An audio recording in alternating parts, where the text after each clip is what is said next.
All right, let's Yeah. go. So good afternoon, folks, and I am so happy to be talking to my very old friend, who doesn't need an introduction, Remo Fernandez. Well, India and Goa's, original pop rock musician and icon. So, all of you and some of the younger people may not know, but he started his career way back in the early 80s by, cutting these socio-political, satirical pop rock albums. Goan Crazy was the first, and soon followed by Pack That Smack.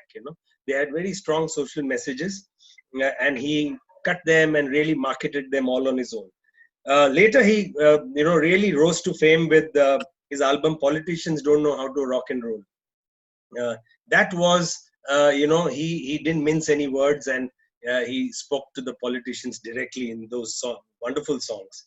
And it also was followed by Bombay City, which is, I know that it is one of Remo's favorite cities in this world.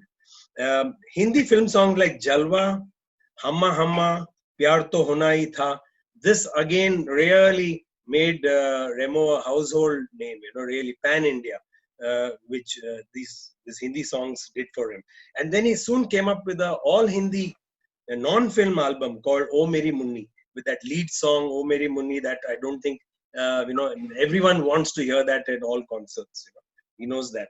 And now cut to the chase. Recently, just at the end of 2019, Remo released a wonderful tribute to Mother Teresa. This, our dear Mother Teresa of Kolkata, with an opera album this time called Teresa and the Slum Bum, with 28 tracks, and that's a very soulful rendition of so many interesting songs. And now, down to the lockdown period, he came up with this special single called "When Will You Learn, Man," and that is really making waves on YouTube. Many of you have heard it, but I'm just going to play a bit of that to get started with this interview.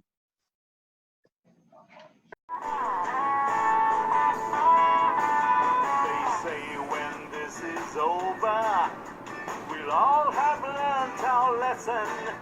They say when this is over, our selfishness will lessen. But hey, what have we learned from World War I? And hey, whatever have we learned from World War II? And from the Black Plague and the Spanish flu. In the air, on land and sea, we're out on a killing spree. Dying to... So, Remo, that was, the song that's making waves right now. It reminds me a lot about your old pop rock numbers, because some of us who have been following you from the 80s, it takes us back to that era somewhat. So how did this song come about, Remo? Hi, Rahul. First of all, let me say hi to you, man. And let me say hi to all your viewers and listeners. Hi, everybody. I'm happy to be on this interview and to talk to you all. Well, actually, the song came about because I was reading and hearing, what people were saying about the pandemic. As soon as it started and it hit people, there were reactions like, oh, this is going to teach us to be better human beings. It's going to teach us to shop only for what we need. And it's going to, make us more caring towards each other and all kinds of things. And I said, really? I mean, it's not the first time that the world is, or that humanity is facing a pandemic. We've been facing plagues and pandemics ever since prehistoric days. And wars, and worse than pandemics, we've been facing wars, world wars. And what have all those things taught us? Nothing at all. One generation after a world war, there we are once again, playing dirty politics and instigating another war. So that's what I decided to write about human behavior before, during, and after the pandemic, and not yet another song, saying wash your hands, wear a mask, and stay at home. So that's how this song came about, actually. Wonderful. No, it's a very telling song. That's why it's become so popular now. Second, yeah. So Remo, the question was, you went and met Mother Teresa in Kolkata and spent some little time with her. And how was that experience? Can you tell us uh, uh, how that experience was and what motivated you to bring out this opera album? It so happened that I was stuck in Calcutta for an extra day. I was stuck because my flight was cancelled. And this was 25 years ago or so, okay? And I had an extra day and I had already seen all the tourist sites in Calcutta. So I was wondering what to do. When it suddenly struck me, hey, this is Mother Teresa's city, let me go and visit one of her homes. So I told my driver to take me to one of her homes, and the nuns let me in. It was orphanage. So I walked around and I saw the little babies looking so well cared for. And while I was there, another baby was abandoned at the gate because they had a little basket near the gate where people could come and leave their babies. And another baby was brought in and cared for. And then as I was leaving, I just happened to ask the nuns, listen, is it possible to meet Mother Teresa without at all expecting them to say yes, because I thought she would be so busy. And they said yes. And they said, yes, of course you can meet her if you go at 3 o'clock, because now it's almost lunchtime and she'll be having lunch.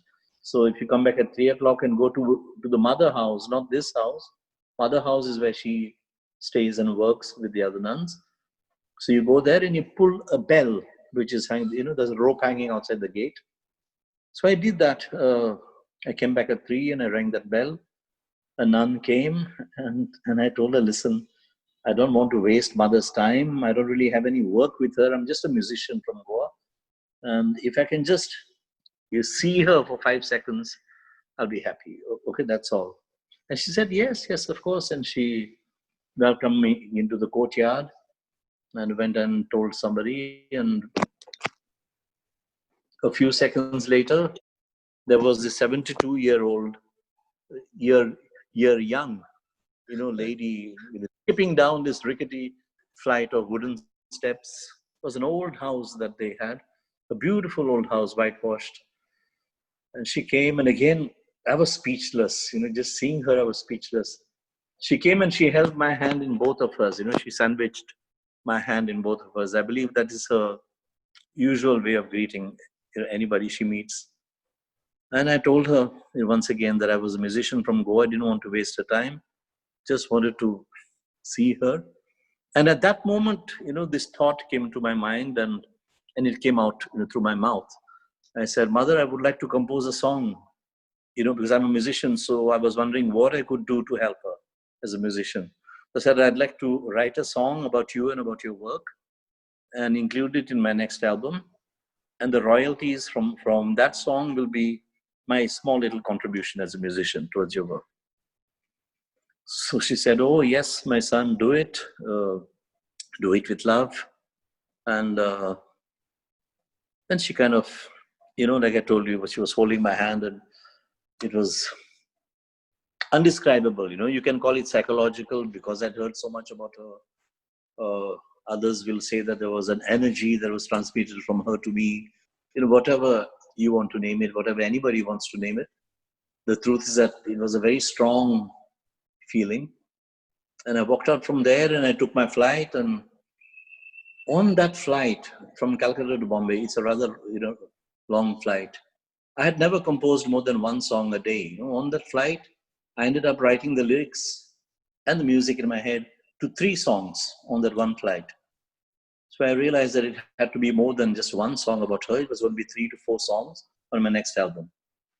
And I started recording them, but I could not find the right singers for them at that time in Goa. So I shelved them for a while, thinking that I would record them with singers from Bombay. And that was a super busy period in my professional life at that time. I was really busy traveling on shows and tours and recordings and shootings and endorsements. And anyway, so I kept it aside, and before I knew it, over 25 years had gone by. And but it was always there in the back of my mind. So when I finally shifted to to Portugal, to Porto, I told myself, hey, maybe this is the right time for me to to re-record those songs. And I started re-recording just those 4 songs. And when I started, I just couldn't stop, and more songs started coming to mind. And before I knew it, those 4 songs became a whole opera on her life. You know, every time I would finish one song, next morning, sometimes that same night, the idea for the next song would come. And um, I've I've never composed that much music in that short span of time, and in that quick succession, without a break, almost 28 songs and pieces of music without a break. They were just flowing, and it became a whole opera. After that started the search for the right singers, and I found them. I was lucky to find them all over the place. The singers I needed from India.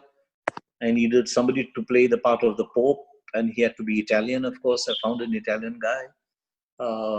Britishers that I needed to portray a doctor and a financial accountant. These are the critics of Mother Teresa. I found Britishers to sing those parts really well, and so on and so forth. In the end, it was 35 singers from India, UK, Europe, America, and just turned out that way. And all that from that one meeting with her. And no, I met her again, because when I completed the first song, I went back and I sang it to her and to all her nuns whom she gathered in the courtyard in the evening. And also got permission from her to go and sing in her homes, for the lepers, for the aged, for the dying. So she had given me a handwritten note, which I still have, with which I went to all these homes and I sang for the inmates on that day. How nice. How nice. What a lovely, recounting of these memories. Wonderful, Remo. Thank you. Thank you. Remo, I'm moving on to the next question, which is about politicians, Now, Okay. I know they are not your favorite people, and not not for two, and they are not favorites for so many people. But you had that politicians don't know how to rock and roll. Such a lovely album, and Thank you. yeah, and from that, around that time, you also sang that lovely song, "Hello, Rajiv Gandhi." When Yes. the Prime Minister had visited Goa, in the 80s, and Yes. while a whole lot of politicians in Goa were very upset with that song for some reasons. Rajiv Gandhi, I believe, was very sporting about that song. So can you tell us about that interaction with Rajiv Gandhi around that time? How did he convey his appreciation for that song? Absolutely. And it was not a whole lot of politicians who were against that song. I don't know whether they were, but it was mainly one editor, the editor of the Navin Times, who was dead against me already, because I had written a song called the Navin Times Blues earlier. So I remember that. uh, and so he took great objection, and he decided to give it a twist, saying that I had insulted Goa, and that I had insulted Goan culture by singing that song. So what I did, and I could see, that he was using his usual modus operandi, which was, when he wanted to destroy somebody's reputation and somebody's standing here in Goa, what he would do is he would publish a negative article or letter against him every single day for weeks and months, until the people were brainwashed, and the guy's reputation was ruined. So I saw him beginning to do that to me. And because friends of mine, including Lucio Miranda, for example, and other guys, they told me that they had written a letter to the editor, defending my stand, and the guy would not publish. The guy would not publish any letters which were for me. He would only publish the letters that were against me. So it just came to my mind to take the cuttings of that newspaper and to post them to Rajiv Gandhi himself. I didn't know whether the letter would even get into his hands or whatever. But I just took a chance. And I was really surprised when 10 days later, there was this official letter from the Prime Minister's office of India at my doorstep here in Seolim with a seal, the Prime Minister's seal, red seal on it, saying that he had loved my song and that he had taken absolutely no offense and not to let criticism from a journalist affect me. So this journalist, what he had done is he had started this campaign against me in Goa. But a rock musician receiving a letter from the Prime Minister in those days, especially, made all India news. So this guy took me on a national level, because that letter was published by the publications all over India. And there were articles about the Prime Minister writing to me. And, Rajiv Gandhi had this fresh, young image after all the doddering prime ministers we had had until then. And the Indian government prime ministers had never even acknowledged the existence of rock and roll or pop in India. And here was this new, fresh prime minister writing to a rock musician. So it made news, and this guy's plans to ruin me backfired because he just boosted me even more, He took me into national news. And it was one of those things that happened in that year. There were 2 or 3 things that happened in that year which took me from Goa into a national level. One was this, one was the release of Jalwa. The third one was the fact I sung at the Bhopal concert in Bombay, and somehow Doordarshan liked my performance, and they had broadcast that concert over 4 consecutive Sundays. And Doordarshan was the one and only channel in India. So if Doordarshan showed it, the whole country saw it. And for some reason, they liked my song. And although they showed different artists on all the 4 Sundays, they played that song of mine on each of those 4 Sundays. Wow. Because it was Pack That Smack, in fact. I just released Pack That Smack. It was an anti-drug song, and they played it on each of those. So all these 3 things happened in that same year, Wow. And that year was the year which took me out of Goa onto a national level. So I'm very grateful for that editor's unintended help. How interesting. What a lovely, story. Beautiful. This, Remo, I'm moving on to Humma Humma, which, if you ask me, arguably one of your most popular Hindi film songs, And I remember writing an article in Indian Express saying the Humma Humma man also, which Indian Express put it on the front page of their Sunday edition. I remember. Yeah, you remember that. So how was that experience of working with talented people like Mani Ratnam, the director of the movie Bombay, and A.R. Rahman, the music director? How was that whole experience of working with them? Any anecdotes? It was wonderful, working with them was wonderful. It's always wonderful working with people who are true artists and hardcore professionals, When I say true artists, I mean, people who don't copy. And those people, need a false boost, to their egos, which they satisfy with bravado and, outlandish clothes or maybe a whole lot of jewelry and big talk.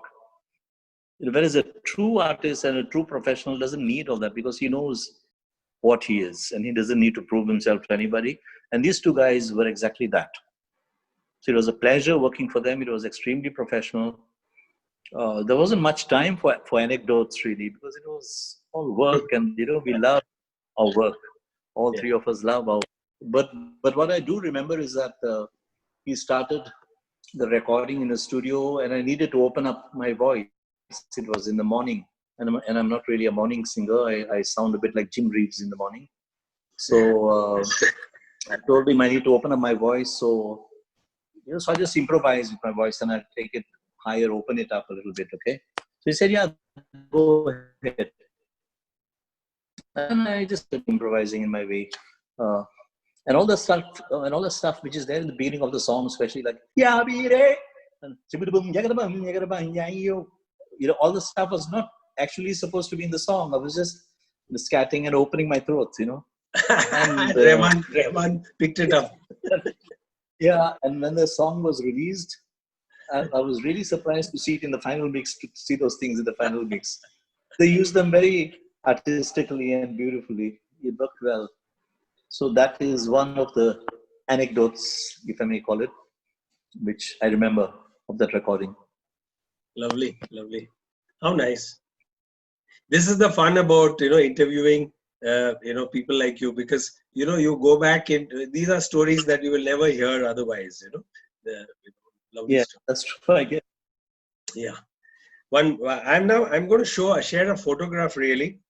This a bit of tragedy really, but when that tragic accident happened in year 2000, I think September 2000, and you lost your dear band members. In 1995, I happened to shoot a photo of all of you together in a pub in Juhu, Mumbai, called Raspberry Rhinoceros. Yes, I know that's true. I'd love to see that. Yeah, correct. I'd love to see that photo right now. Yes, I'm just going to show you the photo to everyone. Just hold on. Yeah. Can you see it now? Yes, I can see it. Oh my God. You hadn't seen this before, Remo? Because I think I've sent you this photo long back. I mean, in the 90s. Long back, but I don't, I don't recall it offhand. You may have a copy somewhere in some file, maybe at home. Yes, that's fine. But just resend it to me, please, if you can. Okay. No, I'll send this. I'll email it to you instantly. Yes. Okay. You can. Although all these guys are not members of my band, Yeah. From the extreme right, that is Victor Alvarez, who played the bass. Yeah. The next guy is Dharmendra Hirve, who played the tabla, the guy with the pink and blue shirt. In the middle is me. Then comes Elvis Carvalho, who at that time was the PA, who was my PA. Yeah.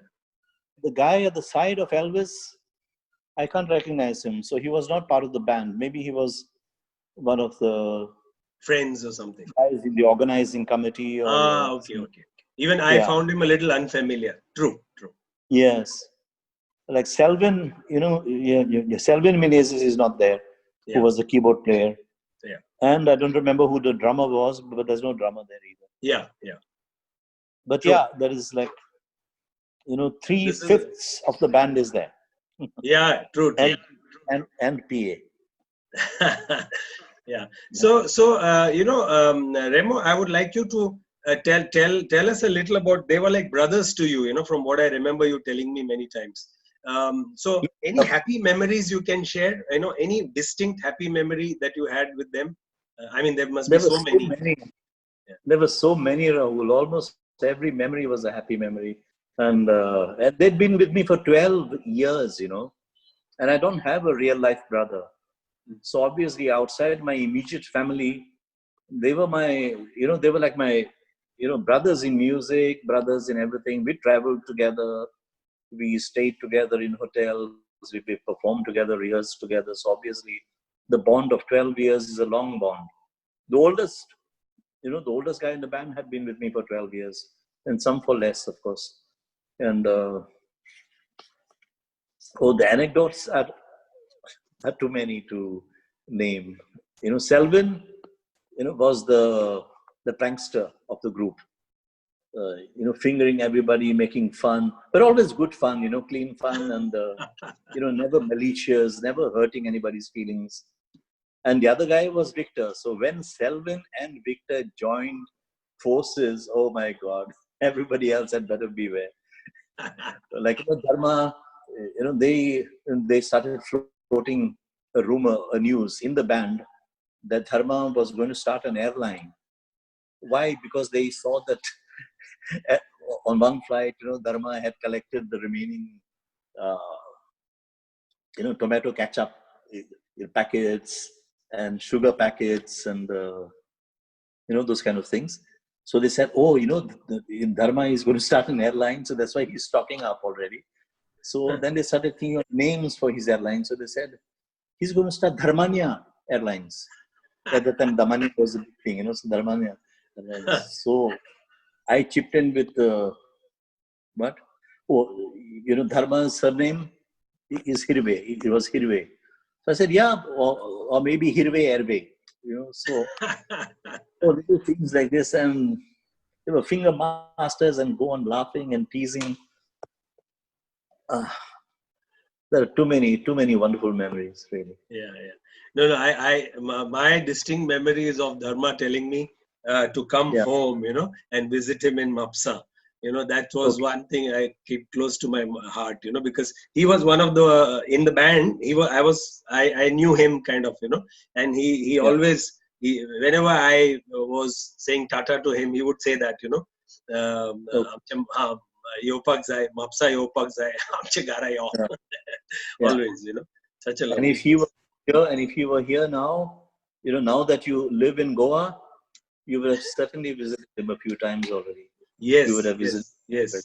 So I he really, would, he would really a lovely person. Yes, I have remember that band very much. Now, I was so lucky, Remo. Really, once in Mhm. 2006, I came to Goa, and you were in Brazil with the Prime Minister's team. You had gone officially to sing in Brazil with Yeah. the Indian contingent. Arts and culture contingent. And Yeah. so no one was here except your sons were in Shioli, both Noah and Okay. Jonah. And you said you can talk to them and maybe go and say hello to them. I said, can I do a story on the boys, for the Oh, Deccan yes. Herald newspaper? So Yeah. finally, I did meet Noah and Jonah, and I shared this photo just now. One Mm. second. I got two photos. Yeah, can you see this photo? Oh, yes. Yeah. So Oh, this is in yes. your garden in Shioli, and there was Yes. a bullock cart. I mean a cart at home Yeah. in the garden. And Noah being older, he was like he played host, So he I served my wife Shobna and I a cup of tea and some snacks, and I Jonah see. was much younger. But then I asked them Yes. to, because they already had a band of their own. I asked them to Yeah. pose with their guitars, which they did, Okay. and Yeah. it was so much fun. And that article was titled "The Sunrise" or "The Sun's Rise." Okay.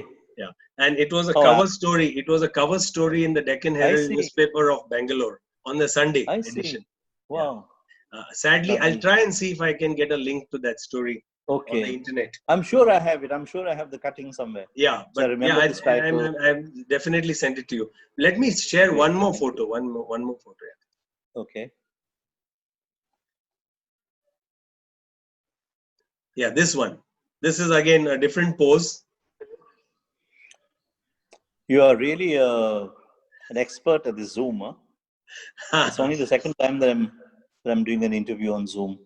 Yeah. No, I've just kind of, in this lockdown period learnt it. And it's so important. Oh, So great. Yeah. yeah. One of the positives of Yeah. the lockdown. So now this Yeah. photo, the boys were so sporting, like, they, Yeah. for the photo shoot, like, Noah stood up. I said, you're a tall man, so why don't you stand with the guitar? And, what a lovely, look at the Mm. poses they have given. Both of them are so photogenic. Yeah. Yeah. So Thank my you. question to you, Remo, is that Yeah. they followed your musical footsteps. Of course, they had their own band and they composed their own music, but they followed their own professional paths, which is also very, very Yes. interesting. So you must be a proud dad. I don't know about being a proud dad, but I'm a happy dad because they have followed their passions, And I think passion is the most important thing in choosing a profession. All of us are born with a passion for something.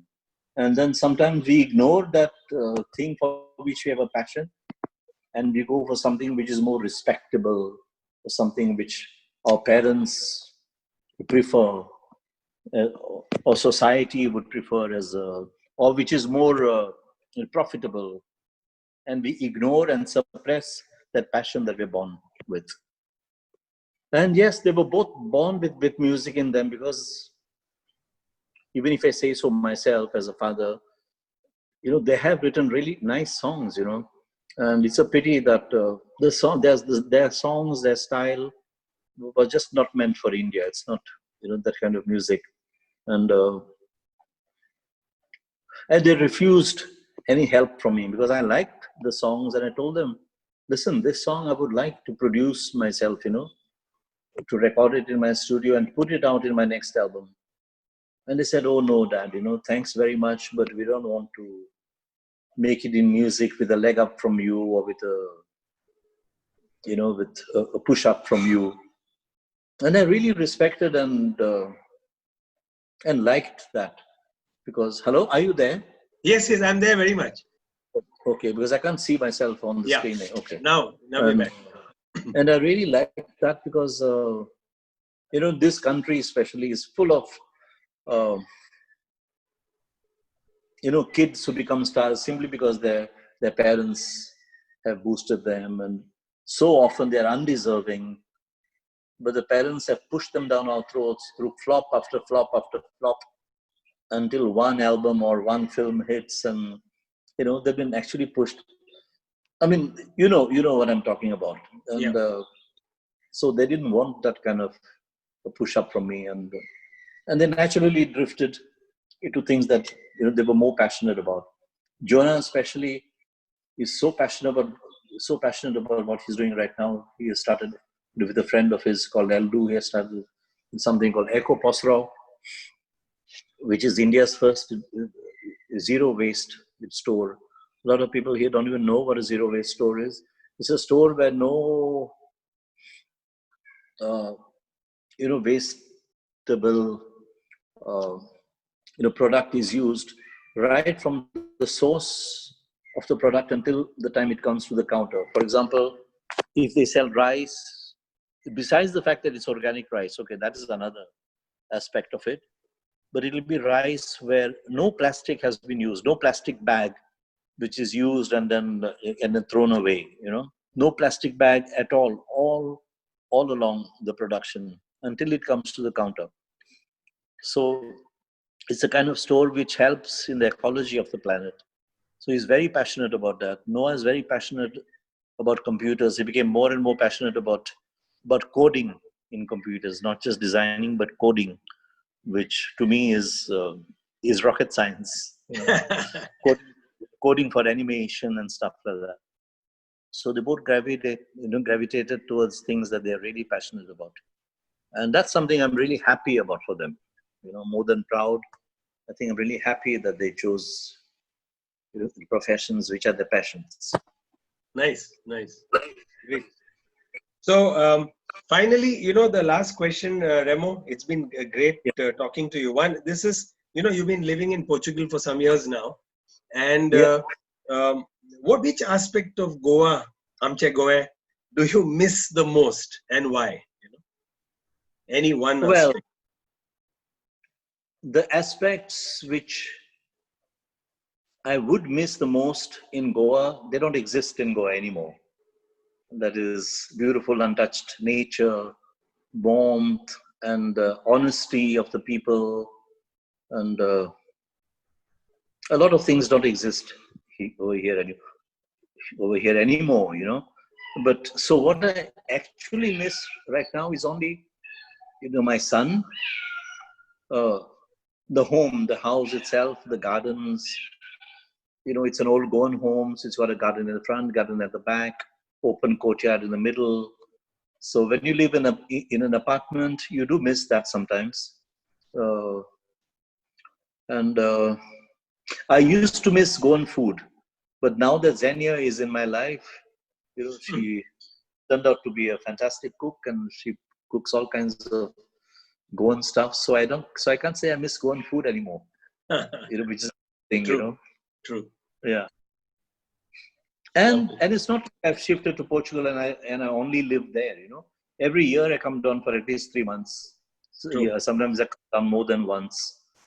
So it's like you're having the best of both the worlds. Best of both worlds, really. Like, True. Yeah. That is right. Yeah. Nice. So thank you so much, Remo. In fact, I must say that what I was missing about Goa, here, while living in Goa, what I was missing about the old Goa that I knew and which I can't find anymore, all that I'm finding in Portugal. And that is cleanliness, whether in the streets, on the footpaths, in the homes, uh, honesty of the people, um, the behavior of the people, whether it is in a crowd or in a shop or in the streets, especially in the traffic, the way people drive, the way people observe laws and rules, all that I used to miss very badly in Goa, because I grew up in a Goa which observed all these things, etiquette and behavior and good manners, saying thank you to each other, opening the door for each other, and a car stopping for a pedestrian and not trying to push him under, under its wheels. It's crazy over here. So those things I used to miss, about the Goa that I used to know, and those things I had to go to Portugal to find them. So it's the other way around, in fact. You have a lovely song also. You also created a song along these lines. Yes, the Goa that I used to know. So what I missed about Goa, I found in Portugal, ironically enough. True. Let me conclude by sharing one more photo which I shot of you in Shioli in 2006. No, sorry, 2002. 2002. Nice. Yeah, in your, I'll show you this one. Okay. You remember this? Oh my God. This is 2002, and this was. I'll send all these to you, Remo, just now. What am I wearing there? You're wearing something like a white kaftan, they call it among women, kaftan, but like a gown. Yeah. At one time, Wendell had designed stage clothes for us, so maybe that's one of his. Maybe this is a Wendell. This is looks like a Wendell creation. Yeah. Window where it was picked is right here.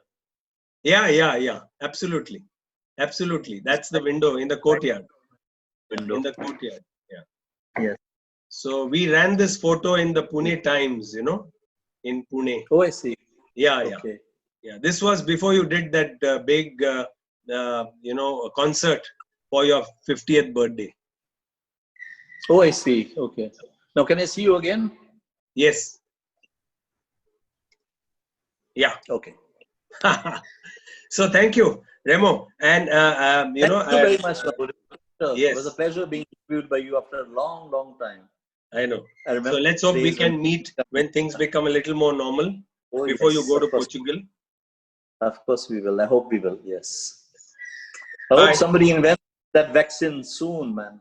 Soon. Yeah, I'm sure it'll come out, because I'm sure the scientists are working day in and day out.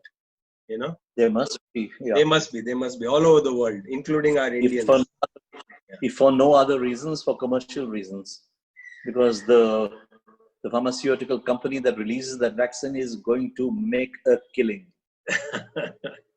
Yeah, but I believe Government of India scientists are also in the forefront, which is a government project, and they're doing a good job. Yeah, great. Good to hear that. Yeah. Fantastic. Wish them all the very best. Bye, Rahul. Borem Korum. See you soon. Ciao. Stay safe.